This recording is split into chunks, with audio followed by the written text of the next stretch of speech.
Pinag-uusapan po ngayon sa social media ang pagkamatay ng dalawang basketball player na taga-Ateneo na si Rene Clert Butterbonia, 19 years old, at ang Nigerian na si Divine Adili, 21 years old. Pangunahin sa pag-iisip ng mga magulang syempre ay yung sakit na dulot ng pagkamatay ng minamahal nating mga anak. Siguro ang issue ay hindi na lang naging issue para sa mga taga-Ateneo dahil konti lang naman sila, ang Ateneo being ang eskwelahan talaga ng mga mayamang mga Pilipino. Kung hindi, ito ay issue ng lahat ng mga magulang. Mga magulang na nagmahal, nag-aruga sa kanilang mga anak para lamang mamatay sa isang training bootcamp na tinatawag sa Aurora Province. Hindi po natin sinasabi na talagang ang pagkamatay ay dahil sa ginawa ng mga bagay-bagay na ginawa ng Ateneo. Pero ang una nating pag-uusapan, ano nga bang responsibilidad ng mga eskwelahan kapag may nangyari sa ating mga anak habang sila po ay kasapi sa isang aktibidades na talaga naman pong ginagawa ng eskwelahan. Pangalawa, ano ba talaga ang mga indikasyon kung bakit dapat mabahala hindi lang po ang mga magulang ng mga nasawing mga estudyante, kung hindi lahat ng mga magulang dito nga po sa pagkamatay nitong dalawang basketball players.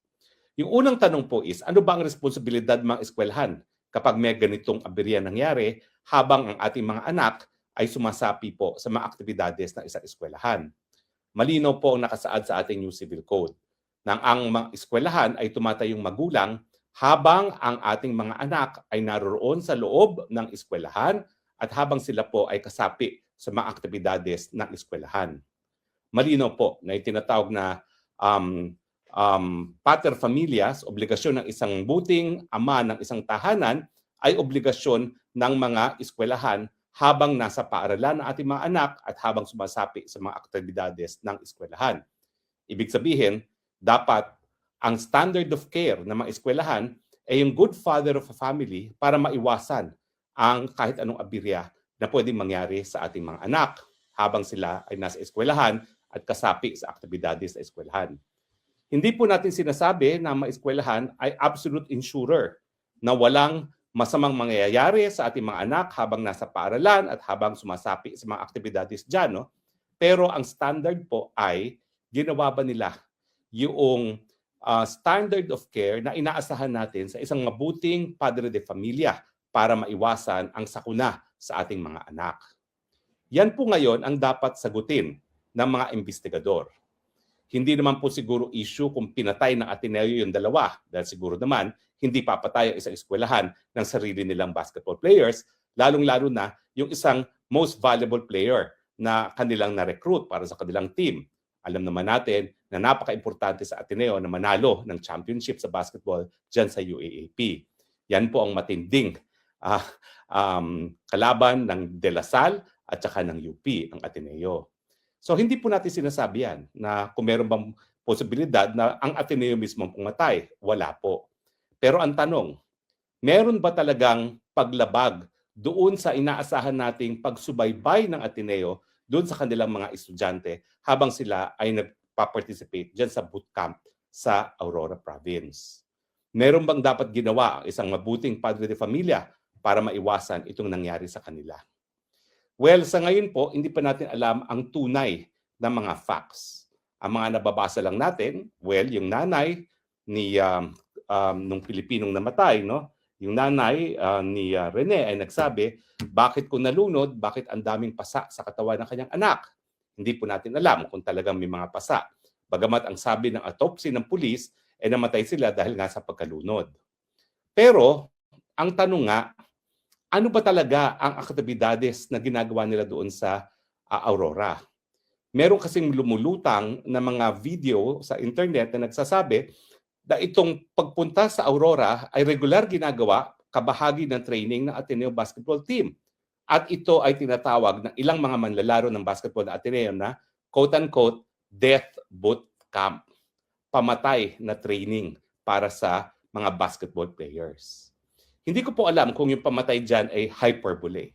Para lang sinasabi na napakatindi ng physical training na pinagdadaanan ng mga basketball players habang sila ay nandyan na nagte-training sa Aurora. O di naman kaya kung literal na talagang nakakamatay yung training na pinatutupad ng basketball team ng Ateneo dyan sa Aurora. Yan po ang malalaman natin sa investigasyon. Pero ang hindi po natin maiaalis bilang kabahagi ng katotohanan ay yung mga lumulutak na at least 2 mga videos na nagsasaad ng mga malalaro ng Ateneo na nagsasabi na nakakamatay talaga ang kanilang training dyan sa Aurora. Kaya nga po, deadly bootcamp ang tawag. Hyperbole or katotohanan.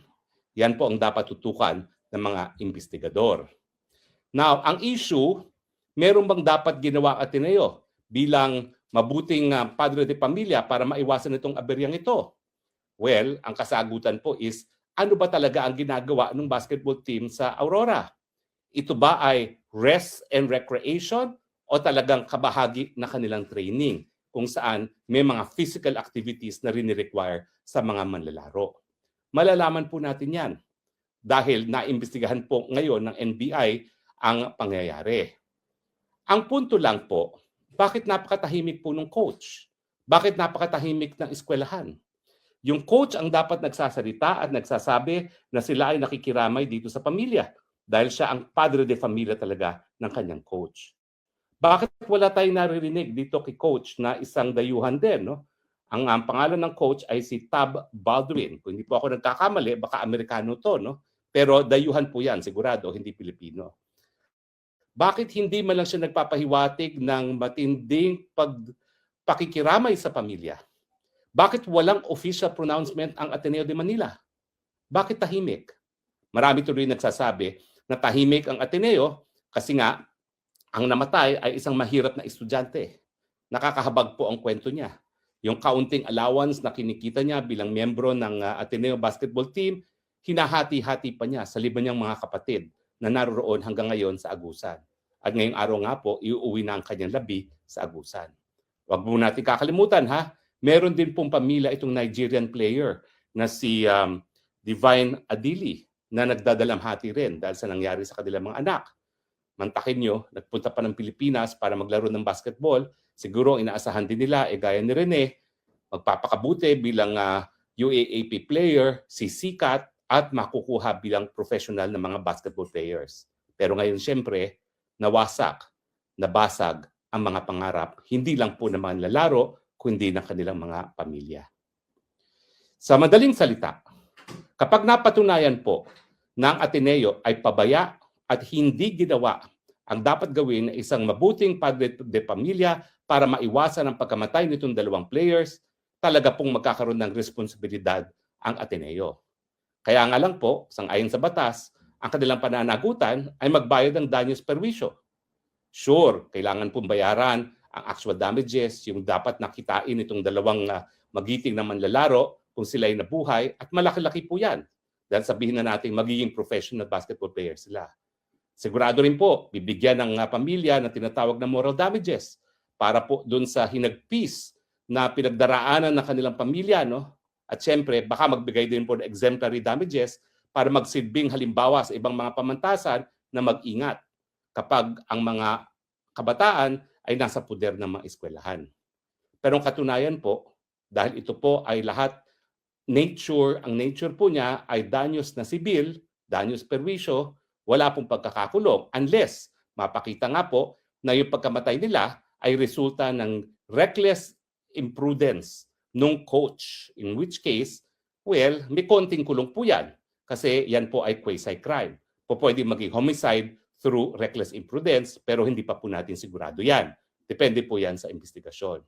Pero ang katunayan, pagamat meron danyos perwisyo, pagamat posibleng magkaroon ng criminal charge, wala na po yung minamahal na anak ng mga magulang nitong 2 nasawing estudyante. Wala na po yung pangarap ng mga manlalaro para mas mabuting buhay, hindi lang para sa kanila, kundi sa kanilang buong pamilya. Wala na po yung mga minamahal nating mga anak. Sana po ito'y maging wake-up call sa lahat po ng pamantasan. Unang-una, kilalanin po ninyo na matindi ang inyong obligasyon kapag kinupkup niyo po ang mga anak ng ibang mga pamilya bilang kabahagi ng kahit anong aktibidades ng iyong eskwelahan. Kailangan po siguraduhin na kayo ay mga mabuting padre de pamilya na nagsisiguro na ilalayo sa aberya ang ating mga anak. At sana po, sa ating kagustuhan na magbigay ng dangal at prestigyoso sa ating mga pamantasan, lalong-lalo na sa mga competitive sports gaya ng UAAP, wag naman po nating isugal ang buhay mismo ng ating mga mag-aaral. Sa pamilya po nitong dalawang nasuwing estudyante, Rene Clert Baterbonia at Divine Adili, ang ating pakikiramay.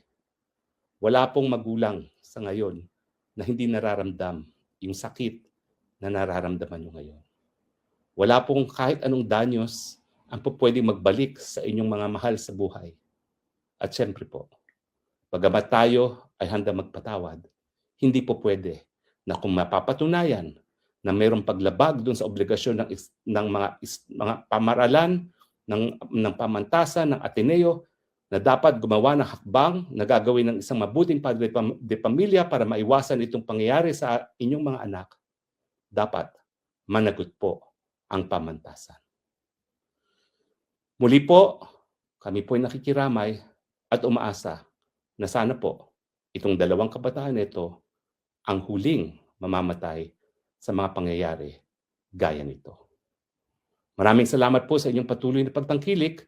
Ito po inyong Spoksang Bayan na ngayon po ay nakikiramay at nagdadalamhati dahil ang sakit ng mga magulang ng dalawang mag-aaral, ramdam ng lahat ng mga magulang, gaya po nating lahat. Gaya na aking sinasabi, I love you Philippines, you're the only country that I have, you're the only country that I will love. God bless.